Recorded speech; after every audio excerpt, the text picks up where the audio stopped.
الحمد لأهله والصلاة على أهلها وما بعد فقد قال الله تبارك وتعالى في كتابه المجيد وفرقانه الحميد وهو أصدق القائلين وقد كانوا يدعون إلى السجود وهم سالمون صلاة پڑھیں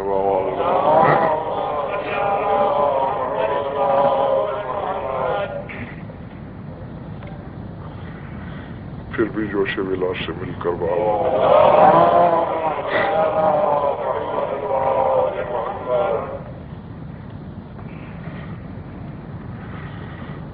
سامعین گرامی، بیان سے پیشتر آج کی مجلس کے انعقاد کی غایت عرض کر دینا ضروری سمجھتا ہوں۔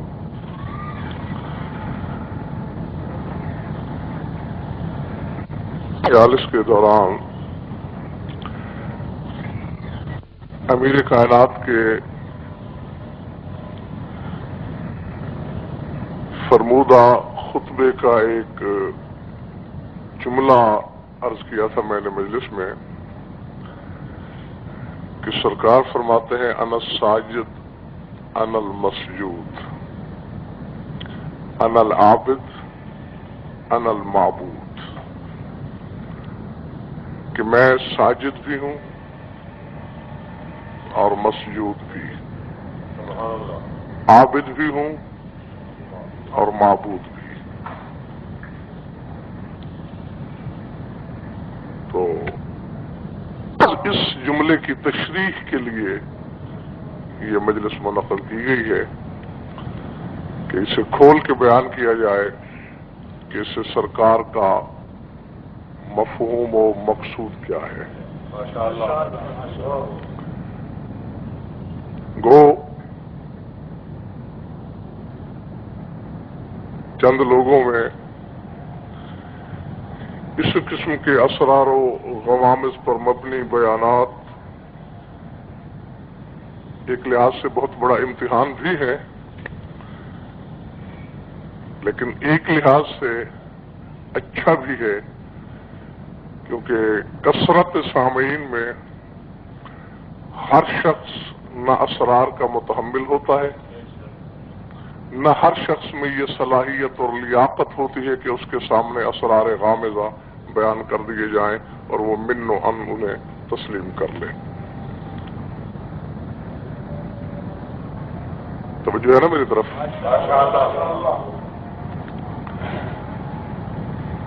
پہلی بات مجھے آپ سے نہ داد چاہیے نہ توقع ہے،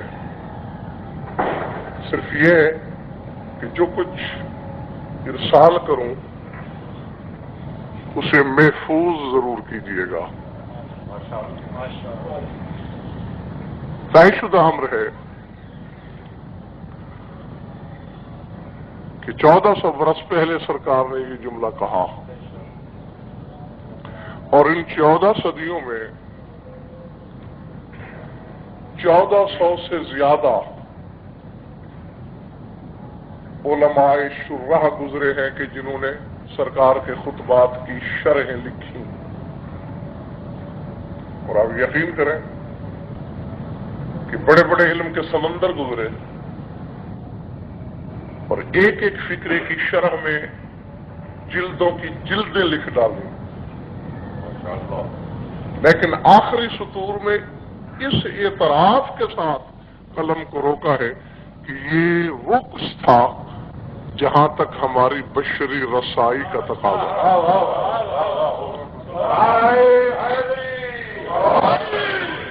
ورنہ جس ہستی کے بارے میں دوست و دشمن سبھی یکساں تسلیم کریں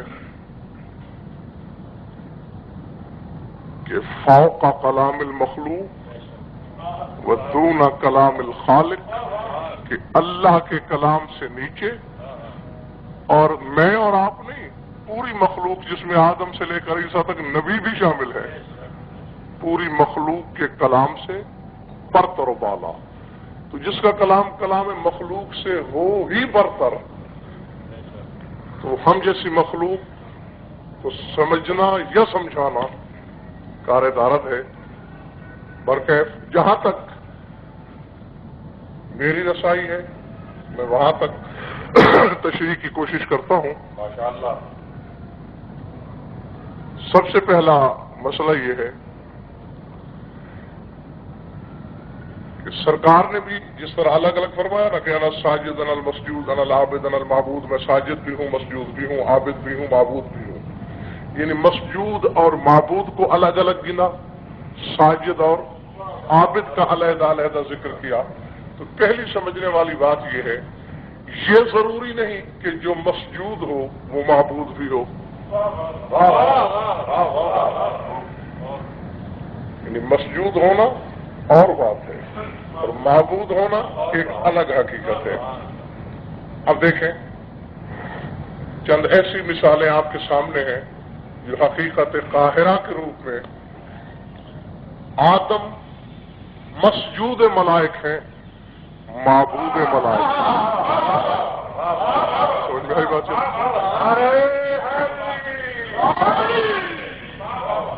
یعنی ملائک نے آدم کو سجدہ کیا، ان کے مسجود ہونے میں قطعی کلام نہیں لیکن وہ معبود نہیں۔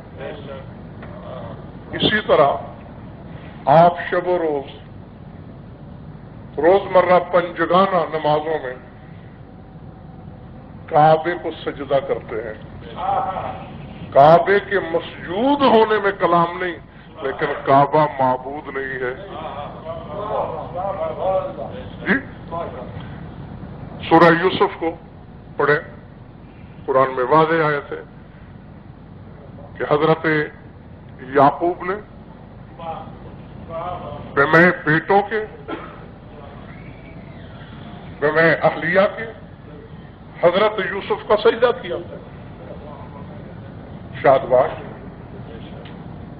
رافع بہ علی العرش خروا لہ سجدا، سب کے سب با جماعت سجدے میں گرے اور حضرت یوسف پکار اٹھے یا ابت ھذا تاویل رؤیایا من قبل قد جعلها ربی حقا، بابا جان یہ ہے میرے اس خواب کی تعبیر جو میں نے پہلے دیکھا تھا کہ سورج چاند اور 11 ستارے مجھے سجدہ کر رہے ہیں۔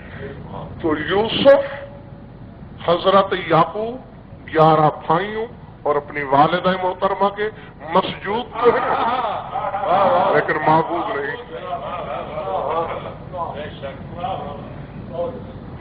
مجھے فرمایا آپ نے؟ اچھا، اب اسی طرح چلیے میں چاہتا ہوں کہ پہلے سجدے سے فارغ ہو لیا جائے پھر معبود کی طرف چلیں گے۔ جتنے سجدے میں نے یہ گنوائے، جناب آدم مسجود، کعبہ مسجود، حضرت یوسف جزوی مسجود، ان تمام سجدوں کے پس پردہ امیر کائنات حصہ وافر کے طور پر ظہور پذیر ہے۔ سبحان اللہ۔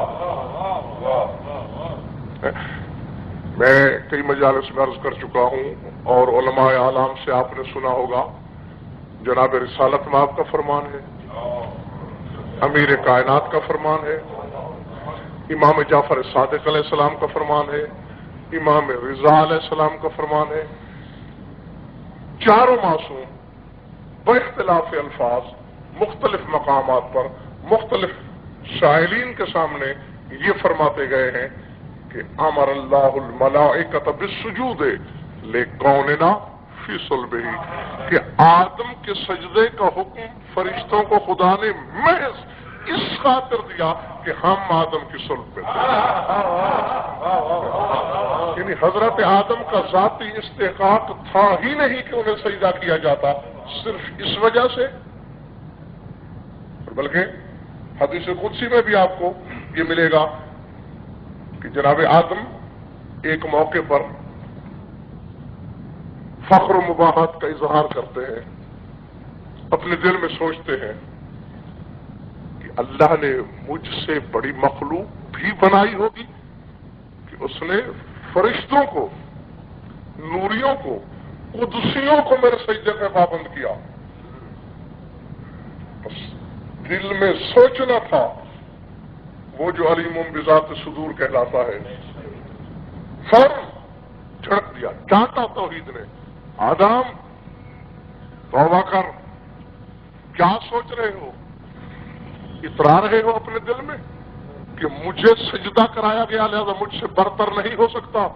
یاد رکھ، تجھ سے ایسے برتر موجود ہیں کہ جن کے صدقے میں تجھے وجود ملا۔ اور لفظ یہ حدیث قدسی میں وَأَمَرْتُ الْمَلَائِكَةَ الْكِرَامَ لَمَّا كُنْتَ وِيَاهًا لِتِلْكَ الْأَشْبَاحِ، اور میں نے اپنے معزز فرشتوں کی گردنیں تیرے آگے خام ہی اس لیے کی ہیں کہ تو میری اس مخلوق کا ظرف تھا کہ میں نے دنیا میں بھیجنے کے لیے ان کے لیے جو ظرف پسند کیا وہ تو تھا، اس لیے سجدہ کرایا گیا۔ تو اب جو فرشتوں نے سجدہ کیا ہے تو جناب امیر آدم کے مقابلے میں بطریق اولا کہہ سکتے ہیں کہ میں مسجود ملائک ہوں۔ اس میں امیر کائنات کا وافر حصہ موجود ہے۔ اسی طرح کعبہ کو دیکھ لیں، مسجود ہے کعبہ، لیکن کیا جب سے بنا ہے تب سے؟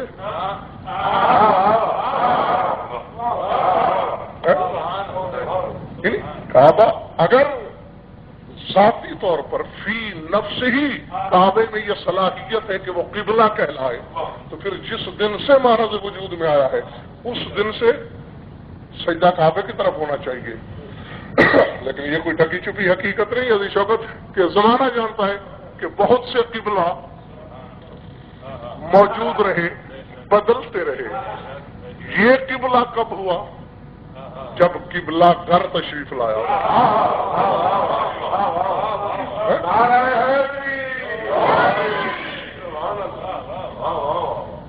اب یہ ایسا ہی ہے کہ ایک آدمی میرے گھر کی دیوار کو تو چومتا رہے اور میرا بیری ہو، تو دو میں سے ایک خیال آپ معزز حضرات کے ذہن میں ضرور آئے گا کہ یا تو یہ شخص پاگل ہے، شادباش، یا منافق ہے۔ یعنی یا تو اسے پتہ نہیں کہ میں بوسے کس کے لے رہا ہوں اور پھر دشمنی کس سے کر رہا ہوں، یا پھر منافقت ہے کہ لوگوں کو دکھاوے کے لیے تو دیواروں کو چومتا ہے، اور جس وجہ سے یہ گھر لائے کی عزت ہے اس مکین سے بیر ہے۔ اب پنجگانہ جو ہی نمازی سجدہ کرے گا کعبے کی جانب تو بخدا لکھوا کے لے آئیے۔ صرف میں ملتان کے لیے نہیں، علماء زمانہ کو چیلنج کر کے کہہ رہا ہوں کہ کیا کعبے کا استحقاق یہی ہے کہ یہ ایک اینٹ گارے کا مکان ہے اس لیے قبلہ ہے؟ اگر اینٹ گارے کا سجدہ کر رہے ہو تو پھر میں لکھ کے دیتا ہوں بت پرست ہو تم۔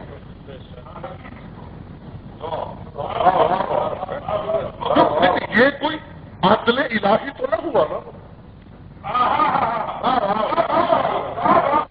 ایک پتھر کی تراشی ہوئی مورتی کو جھکنے والا تو مشرک ہو، اور آپ ایک پتھر کے مکان کو قبلہ بنا کے سجدہ کر رہے ہوں اور آپ موحد اور مومن کہلائیں؟ ہرگز نہیں۔ تو معلوم ہوا سجدہ اینٹ گارے چونے کے مکان کو نہیں ہو رہا، کعبے کی حقیقت کو ہو رہا ہے۔ ٹھیک ہے نا؟ اب کعبے کی حقیقت اس وقت تک لائق کی استحقاق ہی نہیں کہلائی جب تک امیر کائنات تشریف نہیں لائے۔ تو گویا اب کائنات عالم میں جہاں جہاں نمازی جس لمحے کعبے کو جھکے گا، کعبہ صرف من باب المجاز اور ظاہری طور پر کہے گا کہ میں مسجود ہوں، بباطن جناب امیر کہہ سکتے ہیں کہ یہ سجدہ مجھے ہو رہا ہے۔ تو تو مسجودیت کعبہ میں بھی جناب امیر کا وافر حصہ. گھبراہٹ تو نہیں ہو رہی؟ اچھا حضور، اس سے آگے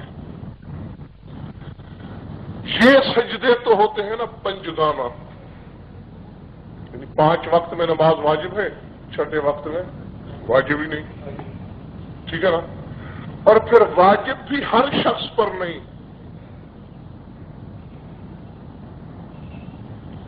یعنی اعمال، یہ ابھی شاہ صاحب سے ایک گفتگو ہو رہی تھی باہر مسئلے پر. اعمال اور عقائد میں جملہ یہی بنیادی فرق ہے. اعمال محدود ہوتے ہیں، مقید ہوتے ہیں، مشروط ہوتے ہیں. عقیدہ لا حد ہوتا ہے، لازمہ ہوتا ہے، لامقع ہوتا ہے، غیر مشروط ہوتا ہے. یعنی اب جتنے اعمال شرعیہ واجبہ ہیں ان کے لیے ایک وقت ہے. رشد، بلوغ، فہم، فراست، بیداری، ہوش مندی، یہ سب شرطیں پوری ہوں گی تو احکام شریعت لاگو ہوں گے، ورنہ نہیں. یہ نماز کون پڑھے گا؟ بالغ ہو، عاقل ہو، جاگ رہا ہو، پاگل نہ ہو، ہوش مند ہو، نشے میں نہ ہو، حواس میں ہو. ان میں سے ایک شرط بھی اگر فوت ہو گئی، مشروط خود بخود فوت ہو جائے گا. ٹھیک ہے نا؟ اب عدل الہی کا یہ تقاضا ہے. یعنی ایک شخص ایسا بھی تو ہے آپ کے سامنے ہے کہ بلوغ سے پہلے لوگ مر جاتے ہیں. اب اگر اللہ اعمال کو مشروط کر دیتا نجات کے ساتھ،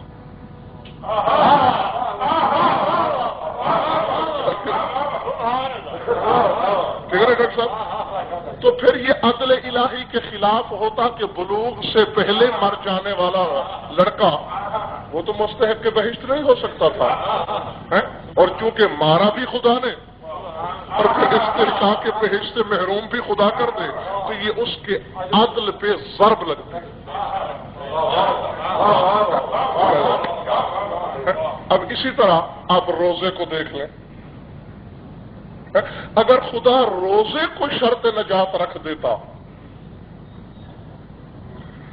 آیت روزہ آنے سے پہلے جو حضور کی مکی زندگی میں صحابی مر گئے وہ تو براہ راست گئے جہنم. ٹھیک ہے نا؟ اچھا، یا جو مریض ہے روزے کے لیے بھی شرائط ہے نا،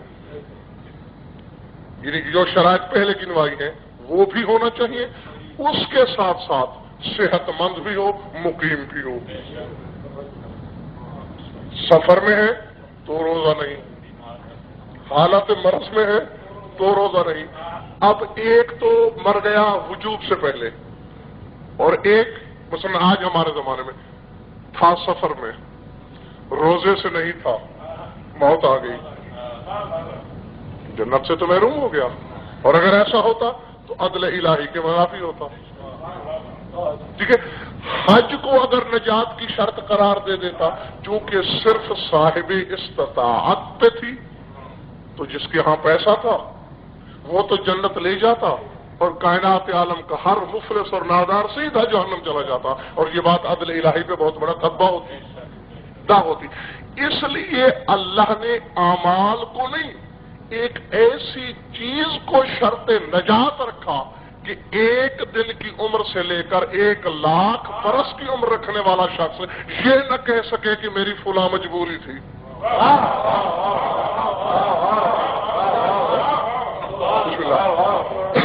حضور اب جو ہم باہر گفتگو کر رہے تھے اس کی مزید ایک تائید بھی آپ کے سامنے آ رہی ہے. یہ ہوتا کیا؟ یعنی 1 دن کا بچہ بھی ہے اس پر بھی عقیدہ واجب، اور اگر 1000 سالہ شخص ہے اس پر بھی عقیدہ اسی طرح واجب. اس لیے اللہ نے عقیدے کو شرط نجات رکھا. اچھا، اب ہے کیا؟ پیدا ہوتے ہی نہ بچے پہ نماز واجب ہے، تاہیں کہ بالغ نہ ہو جائے، نہ اس پہ روزہ واجب ہے تاہیں کہ مکلف نہ ہو جائے، نہ اس پہ حج واجب ہے تاہیں کہ مستطیع نہ ہو جائے، ٹھیک ہے نا؟ لیکن آتے ہی آپ نے ایک کام کیا،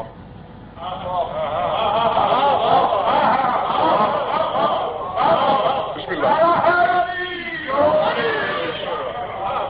وہ کام کون سا تھا کہ آپ نے ادھر اذان ادھر اقامت، لیکن کس وقت؟ آتے ہی کیا، لیکن بالکل آتے کے ساتھ ہی نہیں کیا۔ بسم اللہ جناب، اس کے لیے آپ نے چند لمحے انتظار کیا کہ جب تک بچہ طاہر نہ ہو جائے۔ بسم اللہ، یہ گویا روز اول سے جبلت اور فطرت نے فقہ اور شریعت کے ساتھ مل کر یہ فتویٰ صادر کر دیا کہ حسن عقیدت کا معیار اسی ظرف میں ہوگا جو طاہر ہوگا۔ اگر ظرف پاکیزہ ہوگا تو پھر عقیدہ بھی صحیح ہوگا، اور اگر ظرف میں کہیں نجاست ہوگی،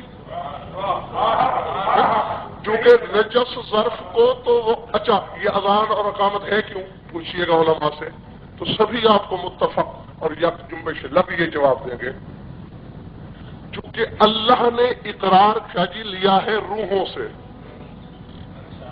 روحیں سبھی ایک دن بنی ہیں، ہر روح سے یہ کہا گیا الست بربکم ومحمد نبیکم وعلی امیرکم، میں تمہارا پروردگار، محمد مصطفیٰ تمہارا نبی اور علی تمہارا امیر۔ تو تمام روحوں سے اس وقت اقرار لیا گیا،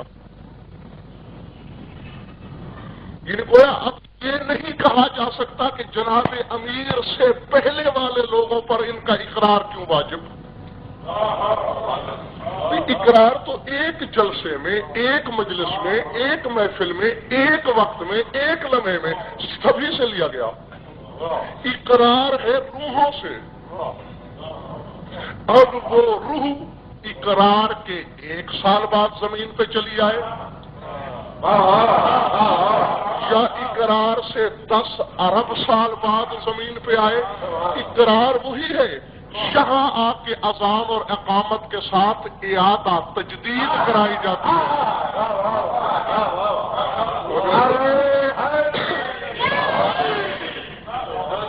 ہاں کہ تم وہاں یہ اقرار کر کے آئے ہو، تمہیں یہ یاد دلایا جا رہا ہے۔ اچھا اب جب یہ سمجھ لیا آپ نے تو جہاں میں نے بات چھوڑی تھی پھر وہیں سے شروع کرتا ہوں کہ نماز کے سجدے صرف پنجگانہ، کیونکہ 5 وقت نماز واجب ہے، لیکن جناب امیر ہر آن، ہر زمان، ہر لمحہ، بلکہ لمحے کا کروڑواں حصہ، بلکہ لمحے کا وہ لمحہ کہ جو جز لا یتجزا بن جائے، وہ جز جو تقسیم ہی نہ ہو سکے، اس جز میں بھی مسجود ہے۔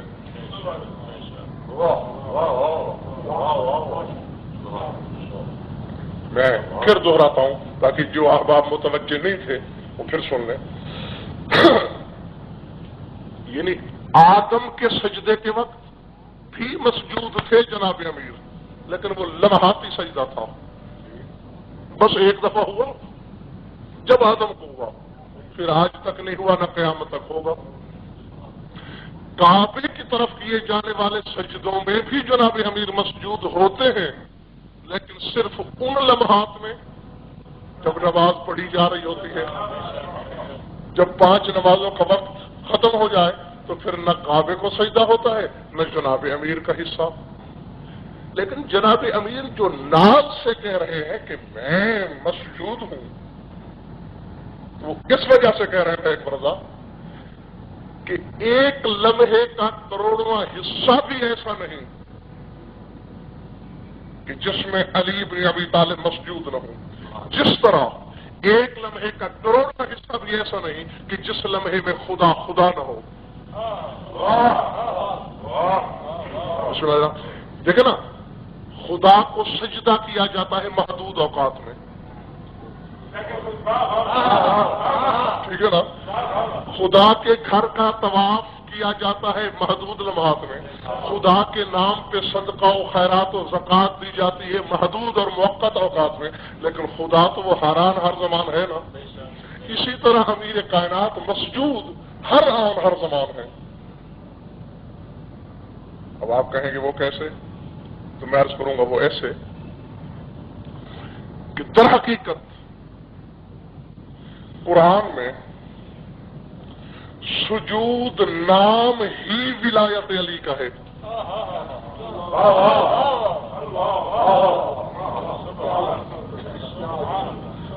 اللہ اکبر، العظمت للہ۔ ذرا میری آنکھوں میں آنکھیں ڈالیں۔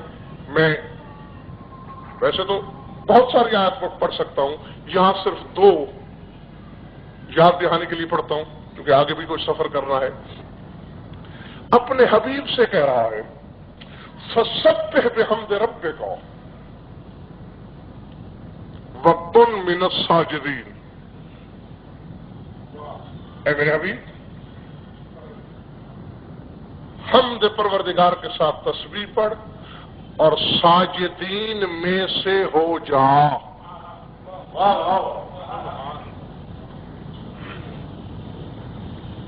دیکھیں حضور، یہ ہو جا کا لفظ بذات خود، سب پڑھے لکھے حضرات میرے سامنے موجود ہیں، ہو جا اس سے کہا جاتا ہے جو اس لمحے سے پہلے ویسا نہ ہو۔ ٹھیک ہے نا؟ دیکھیں یہاں مجلس ہو رہی ہے، ایک شخص آ کے باہر بیٹھ جاتا ہے، ہاشم رضا جا کے اس سے کہتا ہے کہ جا کے سامعین میں شامل ہو جا۔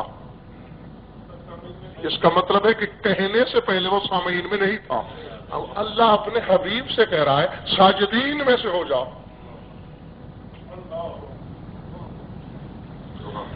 کون سا مسلمان؟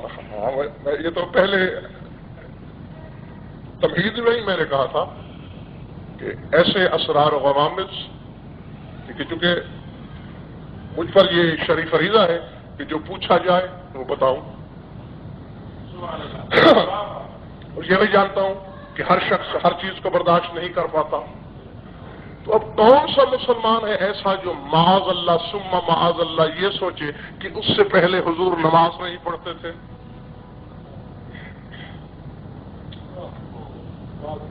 یہ سوچنے والا سوچنے سے پہلے کروڑوں بار مشرک ہو جائے گا جو یہ سوچتا ہے کہ اس آیت سے پہلے رسول معاذ اللہ نماز نہیں پڑھتے تھے۔ نماز فقط پڑھتے نہیں تھے، نماز کے معلم تھے، نماز کو نماز بنانے والے تھے۔ تو پھر کون من الساجدین کہنے کا مقصد؟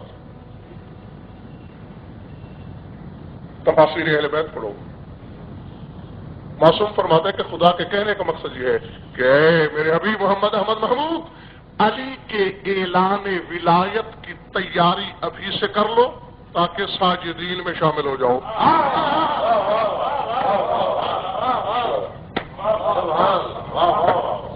العظمت للہ، یہ بھی گویا اللہ نے سجدہ نام ہی ولایت علی کا رکھا۔ بسم اللہ، میرے مولا کی ولایت کا نام۔ اور اگر بعض احباب کو یاد ہو تو آج سے کچھ سال پہلے حویلی مرید شاہ میں مجلس میں نے اس مسئلے پہ پڑھی تھی سورہ قلم کی ایک آیت، جن کو یاد ہے وہ یاد کر لیں، جن کو نہیں یاد انہیں تھوڑے سے اجمال کے ساتھ بتائے دیتا ہوں۔ قیامت کے میدان کے بارے میں اللہ نے ایک نشانی دی حدیث شفر، کہتا ہے یوم یکشف عن ساق ویدعون الی السجود فلا یستطیعون للسجود۔ اللہ کہتا ہے قیامت کے دن مشکل گرہ کھولی جائے گی اور لوگوں کو سجدے کی طرف بلایا جائے گا۔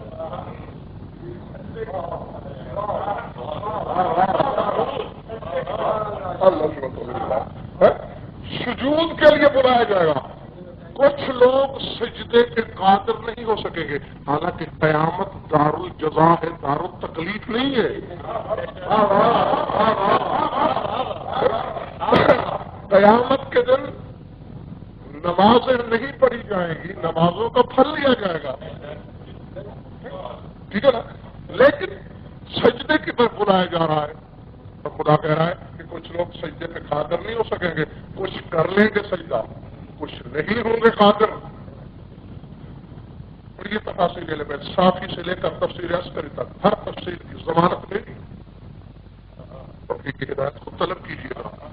رسول سوال کریں گے، پالنے والے ابھی بھلے چنگے تھے، ٹھیک ٹھاک تھے، صحت مند تھے، انہیں کیا ہو گیا ہے کہ کرنا چاہ رہے ہیں سجدہ، کر بھی پا رہے، وجہ کیا ہے؟ قد کانوا یدعون الی السجود وهم سالمون. دنیا میں جب یہ صحیح سالم تھے اور میں انہیں سجدے کی طرف بلاتا تھا اس وقت نہیں آتے تھے.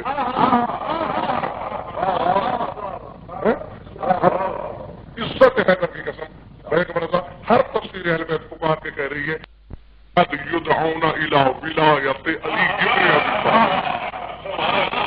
ابی طالب. کہ اللہ کہے گا کہ میں انہیں علی کی ولایت کی طرف بلاتا رہا ہوں، نہیں آتے تھے. یعنی ولایت کو قرآن نے سجود کہا. تو جب ولایت سجدہ ہے اور ولایت ایک لمحے کے بچے سے لے کر 1000 سالہ شخص تک یکساں واجب ہے. ایک لمحے کا کروڑواں حصہ بھی ایسا نہیں کہ جس میں علی کی ولایت معاف ہو جائے، یا اس میں کوئی رخصت ہو،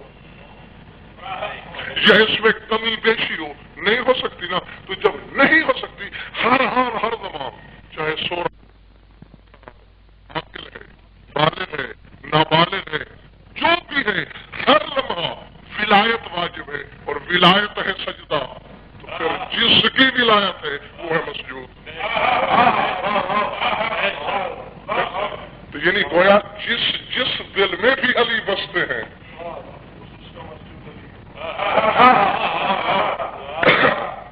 تو مسجود کے روپ میں علی اس کے دل میں پہلے. نہیں ہو رہی. یہ تو تھی قبلہ ایک حقیقت مسجود کی. آگے چلیں. انا العابد انا المعبود العظمت للہ.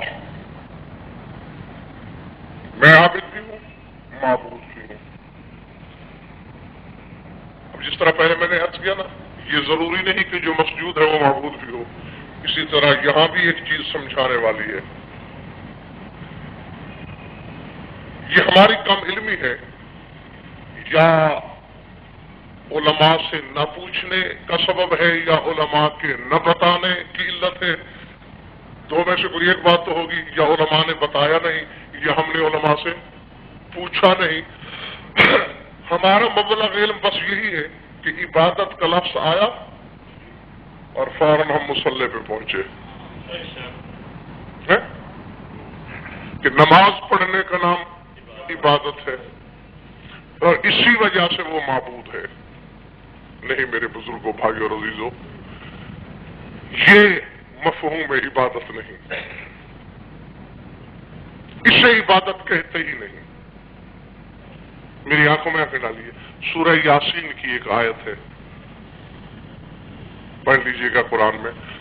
علم عہد الیکم یا بنی آدم اللہ تعبدوا الشیطان. اے اولاد آدم، کیا ہم نے تم سے یہ وعدہ نہیں لیا کہ تم شیطان کی عبادت نہیں کرو گے؟ وہ بندہ پکڑ کے لائیے جو شیطان کی نماز پڑھتا ہے. کوئی نہیں پڑھتا نا. ایک بھی نہیں ملے گا کائنات میں کہ جو شیطان کے نام کی 2 رکعت پڑھ رہا ہو. نماز جو بھی پڑھے گا رحمان کی پڑھے گا. ٹھیک ہے نا. شیطان کی نماز کوئی نہیں پڑھتا، لیکن اللہ کہہ رہا ہے کہ کچھ لوگ ہیں جو شیطان کی عبادت کرتے ہیں. ٹھیک ہے نا. تو معلوم ہوا پھر یہ نماز کا نام عبادت نہیں، یا کم از کم یہ حقیقی مفہوم ہے عبادت نہیں. حقیقی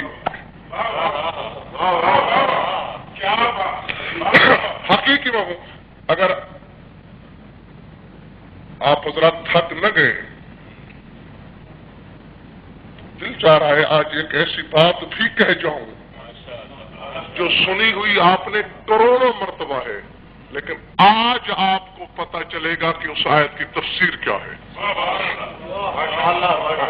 اور میں اس یقین سے کہنے لگا ہوں، یہ میرے سامنے سادات، مومنین، مولا کے مداح سب حضرات تشریف فرما ہے، آپ لوگ گواہ، میں ضامن ہوں اس بات کا کہ جو میں کہوں گا میدان قیامت میں امیر کائنات کی جوتیوں پہ سجدہ کر کے اقرار کروں گا اس بات کا کہ مولا میں اس کا قائل بھی تھا، میں اس کا فاعل بھی تھا، اور چند گنے چنے موالیوں کے سامنے میں نے اس حقیقت سے پردہ اٹھا بھی دیا تھا۔ اب کس نے مانا اور کس نے نہیں مانا اس کا میں ذمہ دار نہیں۔ اگر میں نے ان کو غلط راستے پہ ڈالا تو ان کے حصے کی سزا بھی مجھے دے، اور اگر ان میں سے چند آدمیوں کے عقیدت کا قبلہ میں نے درست کیا تو پھر ان کے ثواب سے بھی حصہ مجھے دے۔ حق ہے نا قبلہ کہ اگر غلط راستے پہ ڈالنے کی سزا میں حصہ دار بنا جائے تو صحیح راستے پہ ڈالنے کی جزا میں بھی تو حصہ ہونا چاہیے نا حضور۔ ہاں، تو بات کیا ہو رہی تھی حضور کہ عبادت نماز نہیں، یہ ٹھیک ہے کہ ایک عبادت کی صورت یہ بھی ہے،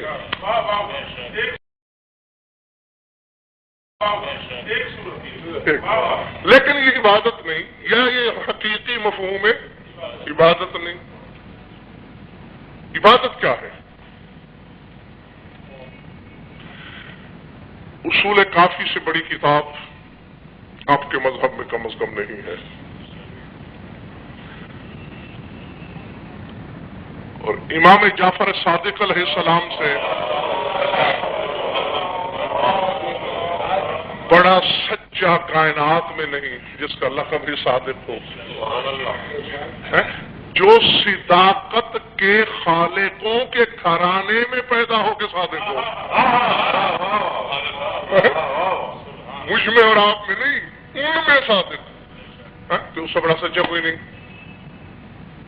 سرکار فرما رہے ہیں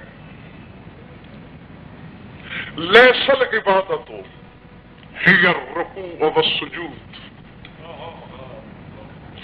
بل ہی اطاعت الرجال من اطاع رجلا فی معصیت اللہ فقد عبد۔ فرماتے یاد رکھو لوگوں، رکوع اور سجود کا نام عبادت نہیں ہے بلکہ لوگوں کی اطاعت کا نام عبادت ہے۔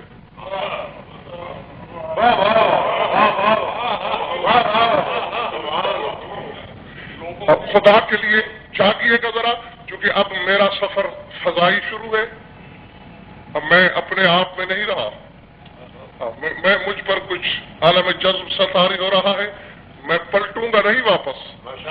ہاں، جسے میرے ساتھ آنا ہے بسم اللہ تشریف لائے۔ فرماتے ہیں کہ لوگوں کی اطاعت کرنے کا نام عبادت ہے، چاہے وہ اطاعت اہل حق لوگوں کی ہو یا اہل باطل کی ہو، اطاعت کہلائے گی عبادت۔ سرکار آگے تمثیل کے طور پر بیان فرماتے ہیں من اطاع رجلا فی معصیت اللہ فقط عبدہ۔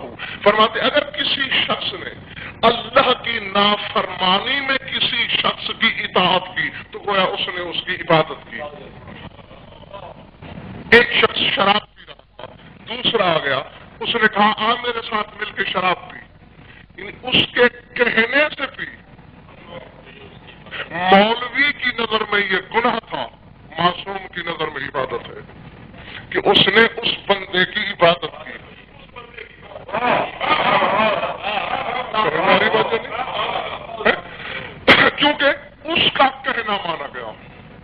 اسی طرح امام محمد باقر علیہ السلام فرماتے ہیں کہ من اصغى الى ناطق فقط عبد۔ فرماتے جس نے کسی ناطق کو جھک کر اس کا کہنا مان لیا، یعنی اپنے آپ کو عاجز بنا کے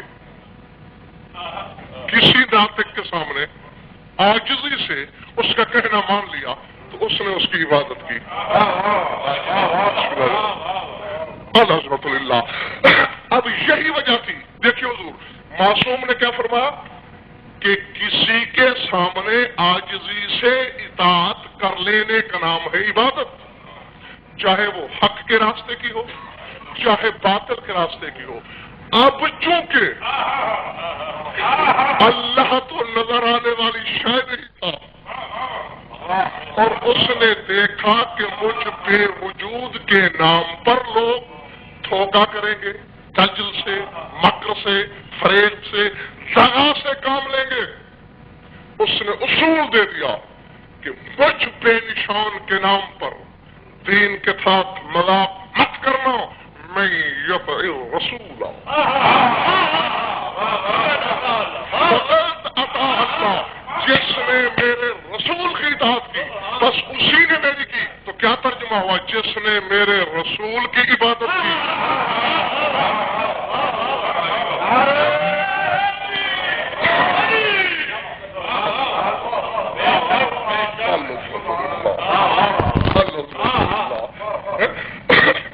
اسی نے مجھے اللہ کی عبادت کی۔ تو جب اطاعت، یہ تو آپ حضرات سمجھ گئے نا کہ اطاعت ہی در حقیقت شاد باش مفہوم اطاعت ہے، عبادت ہے۔ اب دیکھیے حضور سینکڑوں برسوں سے بھائی اکبر رضا ایک آیت بیچاری ایک ایک مومن کے دروازے پہ جاتی ہے، 1400 سال سے ایک ایک موالی کے دروازے پہ زنجیر در ہلا ہلا کے، دروازہ بجا بجا کے، کنڈی کھٹکھٹا کھٹکھٹا کے پوچھتی ہے کہ مجھے حقیقی مفہوم سے کون مانے گا، کب مانے گا؟ آج تک نہ کسی نے مانا نہ کسی نے بتایا۔ بیچاری دیدہ عبرت واقعے ہر ایک چہرے کی طرف متوقع نگاہوں سے دیکھ رہی ہے۔ میں یاد دلانے لگا ہوں آپ کو فریضہ، آگے میری ذمہ داری نہیں اور جبر سے دین پھیلایا چاہتا بھی نہیں، حکم بھی نہیں ہے۔ آپ سمجھ گئے کہ اطاعت کا نام ہی عبادت ہے، اور یہی مقصد تھا سورہ یاسین کی اس آیت کا کہ اے اولاد آدم، کیا ہم نے تم سے وعدہ نہیں لیا تھا کہ شیطان کی عبادت نہیں کرو گے، یعنی اس کا کہنا نہیں مانو گے، اس کی اطاعت نہیں کرو گے۔ اطاعت کا نام ہی عبادت تھا۔ تو جب اطاعت کا نام عبادت ہے، 1400 سال سے آیت تو پکار پکار کے کہہ رہی ہے اطیعوا اللہ۔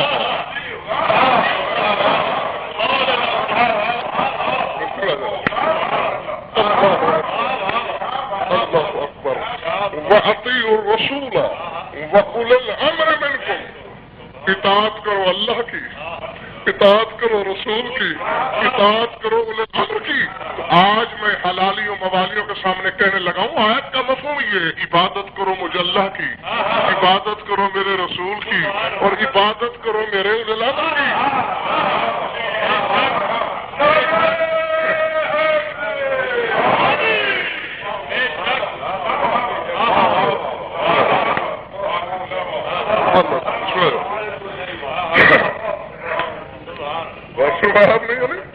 ہاں یہ تھی حقیقی تفسیر۔ اب اسی کی روشنی میں عزیز مسلم آپ لوگوں کے سارے مسائل حل ہوں گے۔ ابھی ایسا ہے کیوں؟ یعنی عبادت کو 3 درجوں میں 3 پیکروں میں ڈھالا گیا۔ یہ بالکل ڈاکٹر صاحب وہی صورت ہے جو آیت خمس میں ہے۔ خمس واجب ہوا نا، لوگوں نے پوچھا کہ حضور خمس دینا کس کو ہے؟ آیت آئی وَاعْلَمُوا أَنَّمَا غَنِمْتُم مِّن شَيْءٍ فَإِنَّ لِلَّهِ خُمُسَهُ وَلِلرَّسُولِ وَلِذِي الْقُرْبَىٰ۔ ایک تو اللہ حقدار ہے خمس کا۔ لوگوں نے کہا یا رسول اللہ، اللہ کے ہاں تو نہ قبیلہ نہ کنبہ نہ بال نہ بچے، نہ اسے حاجت نہ غرض نہ غایت نہ ضرورت، اللہ کا حصہ کہاں جائے گا؟ فرماتے ہیں رسول کے گھر۔ اللہ سبحانہ اللہ، ذرا جاگیے، اللہ کا حصہ رسول کے گھر، یعنی اب رسول دو حصوں کا مالک ہو گیا، اللہ والا حصہ بھی اور رسول کا اپنا بھی۔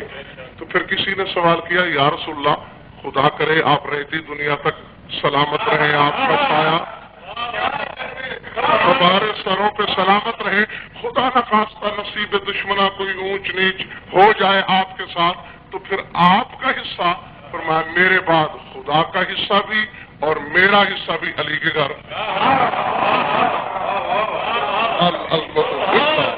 العظمت للہ۔ یعنی اب کیا نتیجہ نکلا حضور؟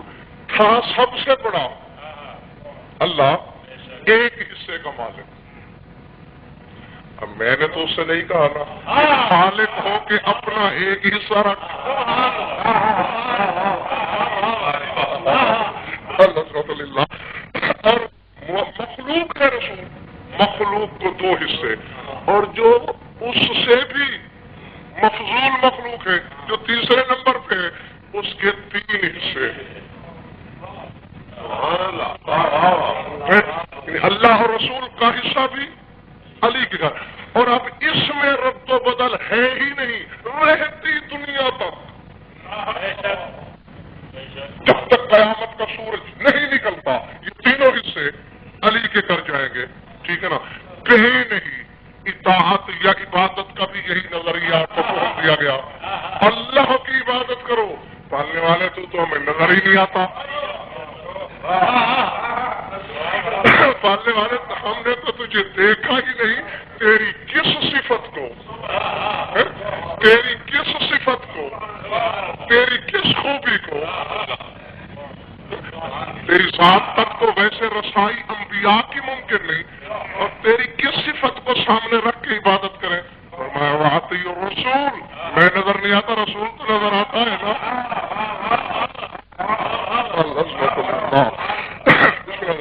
العظمت للہ۔ اس کی اچھا رسول خدا نہ خواستہ آخر دنیا سے اٹھ جائے، پھر فرمایا اولے الامر منکم، بس پھر اولے الامر کی کرنا، کیونکہ اولے الامر کے بعد قیامت ہوگی، درمیان میں اور کوئی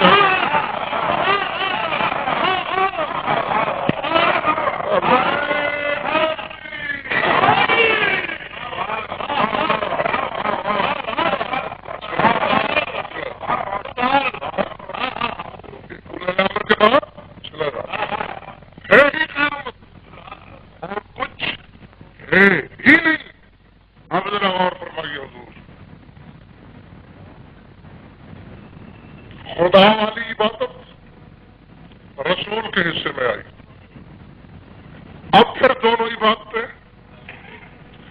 امیر کائنات کے حصے میں آئی۔ اور دیکھیں اسی لیے سورہ سبا میں رسول سے کہا گیا ڈاکٹر صاحب قل یا عبادی الذین اسرفوا علی انفسہم لا تقنطوا من رحمت اللہ، اے رسول تم کہو قل یا عبادی، اے رسول آپ کہو کہ آئے میرے بندو،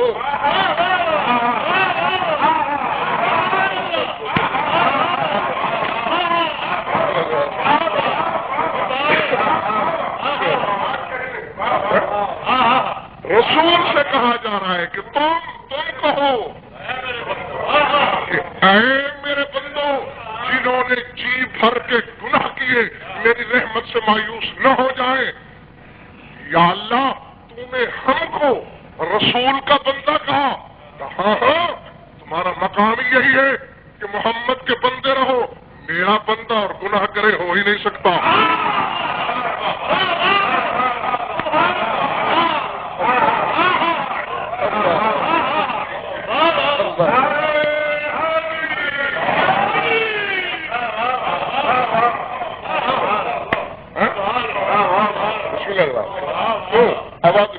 جی حضور، قرآن کی یہ ہوتی ہے حقیقی تفسیر، اس کا نام ہے تفسیر اہل بیت۔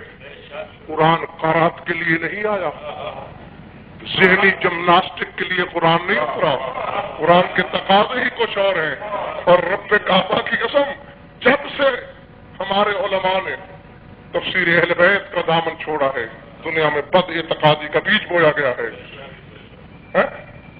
خدا کہتا ہے غضنفر دیکھ، تخلیق آدم کے وقت میں نے فیصلہ نہیں کر دیا تھا، شیطان سے کہہ دیا تھا کہ ان عبادی لیس لک علیہم من سلطان، جو میرے عبد ہیں ان پہ تیرا کوئی قبضہ نہیں۔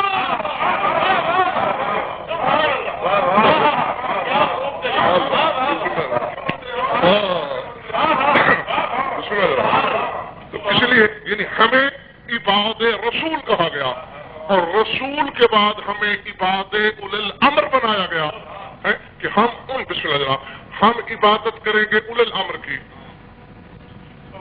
یعنی اس کی اطاعت یا اس کی عبادت، رسول کی اطاعت اور عبادت، اس کی اطاعت یا عبادت، اللہ کی اطاعت یا عبادت۔ اب بھائی خدا لگتی کہنا، جو عبادت میں تین مرتبہ حصہ دار ہو،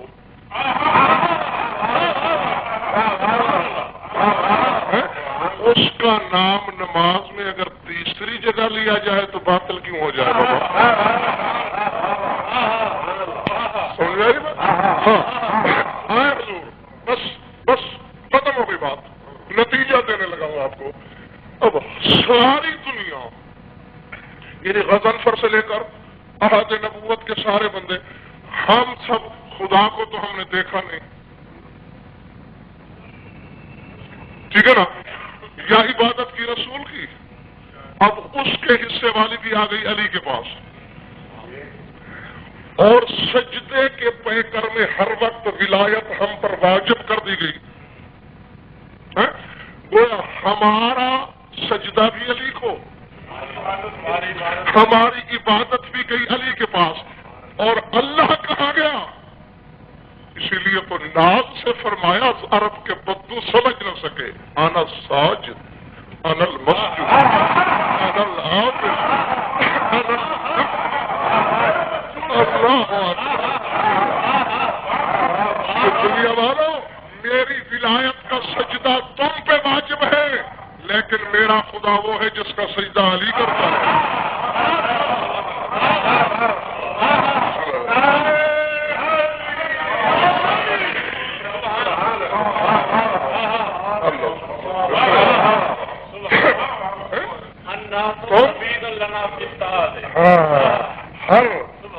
ہر شخص پر میری ولایت کا سجدہ واجب، اور مجھ پر اس کا سجدہ واجب، میں اس کا سجدہ کرتا ہوں، میں اس کا سجدہ۔ اور اسی حالانکہ خدا بار بار ان کو روکتا ہے، تھک گئے ہو، پاؤں پہ برم آ گئی ہے، تھوڑی عبادت کیا کر۔ کیوں نہیں رکتے اسی لیے نہیں، زمانے کے ہاں تو ہماری عبادتیں ہیں، تیری ہم نہ کریں تو کون کرے؟ جن کے پاس معیار ہے تیری عبادت کا، اسی طرح میں مفہوم اطاعت میں تمہارا معبود ہوں، مگر جو کہ اس کی اطاعت میں کروں گا۔ تم تو اطیع اللہ سے آگے اطیع الرسول پر، خدا تک نہ تمہاری رسائی، نہ پہنچ، نہ آنا، نہ جانا، نہ رابطہ، مگر مجھ علی کا رابطہ تو ہے اس سے۔ میں تو ازلی بلا فصل ہوں،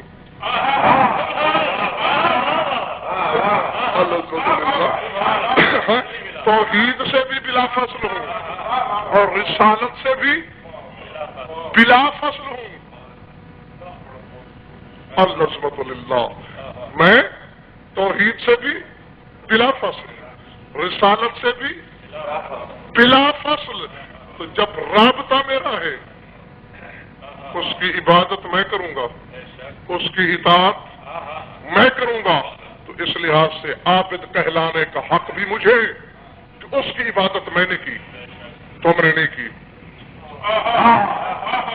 ساجد کہلانے کا حق بھی مجھے کہ اس کا سجدہ میں نے کیا، تم نے نہیں کیا۔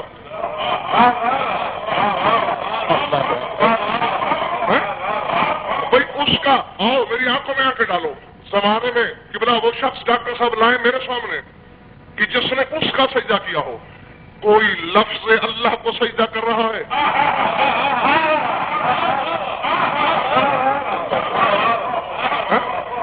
اللہ بھائی اکبر رضا لفظ تو نہیں ہے نا. الف دو لام اور ہے یہی ہے اللہ. یہ تو حرفوں کا مجموعہ ہے. حرف بھی پیدا کیے گئے ہیں، مخلوق ہے. جب یہ حرف نہیں تھے وہ تو تب بھی تھا.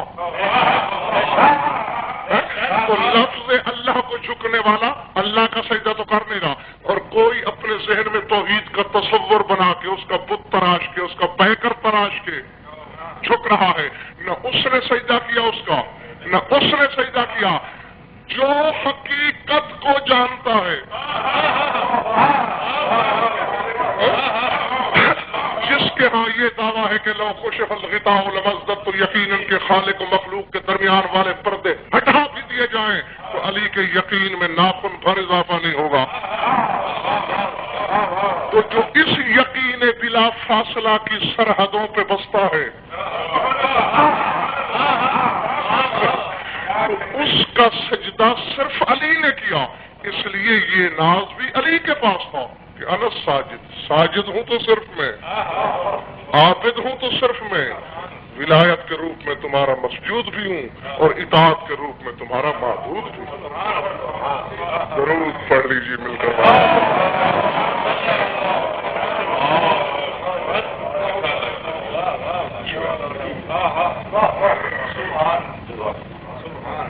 برکت ایک تھوڑی سی جہاں تک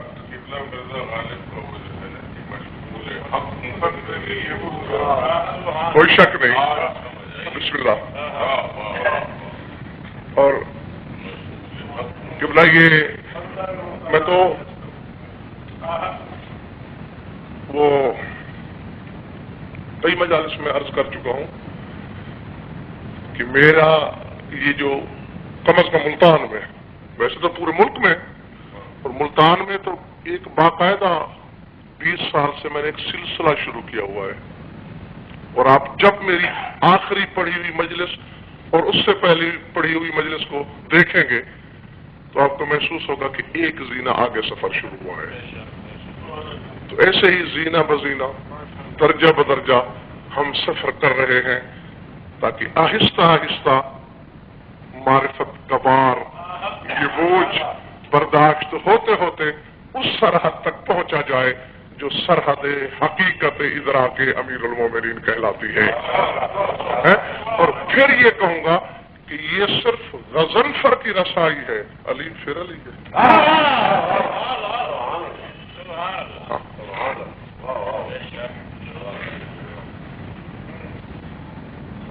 آپ نے سمجھ لیا نا کہ ان کی اطاعت ہی در حقیقت عبادت ہے، ان کی بھی اللہ کی بھی. ٹھیک ہے نا. اور سب سے بڑا مطیع ہوگا کون؟ کہ جو مولا کے مزاج کو ہر وقت اپنے حق میں پھیر سکنے کی استطاعت رکھتا ہو. ٹھیک ہے نا. اور آئے میں آپ کو چابی دے رہا ہوں. اگر چاہتے ہو کہ امیر کائنات جیسے مطاع عدل، اطاعت کرنے والا مطیع کہلاتا ہے، جس کی جائے وہ مطاع کہلاتا ہے. امیر کائنات جیسے مطاع عدل کا مزاج اگر آپ اپنے حق میں رکھنا چاہتے ہیں ہر وقت، تو علی کے قفل مزاج کی چابی کا نام ہے حسین.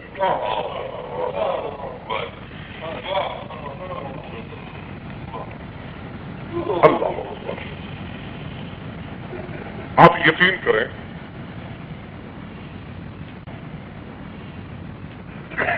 حالانکہ